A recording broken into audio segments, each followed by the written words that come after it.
నమస్తే అండి. రాధామురళి ఛానల్‌కి స్వాగతం అండి. ఓం శ్రీ మహాగణాధిపతయే నమః. శ్రీ గురుభ్యో నమః. నమః శివాయ చ నమః శివాయ. ఐంకార హ్రీంకార రహస్యయుక్త శ్రీంకార కూడార్థ మహావిభూత్యా ఓంకార మర్మ ప్రతిపాదినేభ్యాం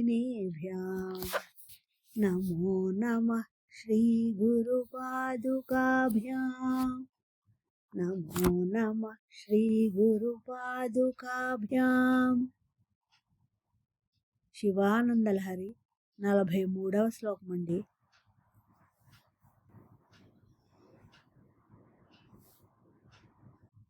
మా గచ్చత్వం ఇతస్తతో గిరిశభో మయ్యేవ వాసం కురు స్వామిన్నాదికిరాత మామకమనః కాంతారసీమాంతరే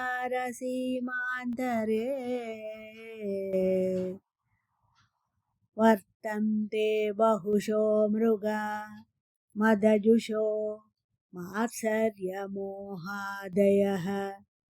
తాన్ హత్వా మృగయా వినోదరుచితా లాభం చ సంప్రాప్స్యసి.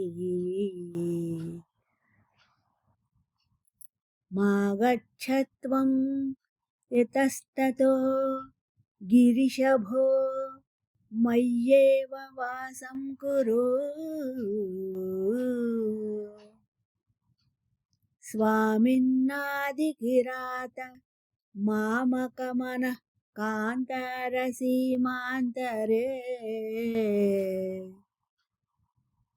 వర్తంతే బహుశో మృగా మదజుషో మాత్సర్యమోహాదయః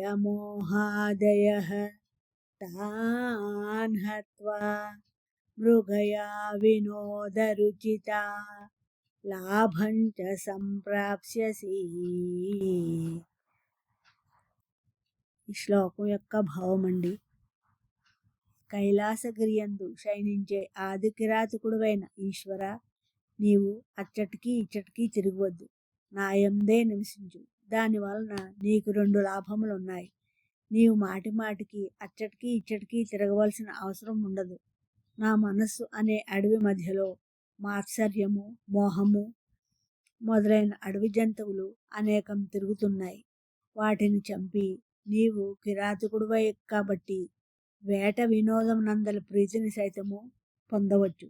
స్వామి, నీవు నా హృదయములో నివసించి కామ క్రోధ లోభ మద మోహ మాత్సర్యములు అనే అర్షద్వర్గాన్ని తొలగించి నన్ను సత్వసంపన్నునిగా చెయ్యి అని ప్రార్థన.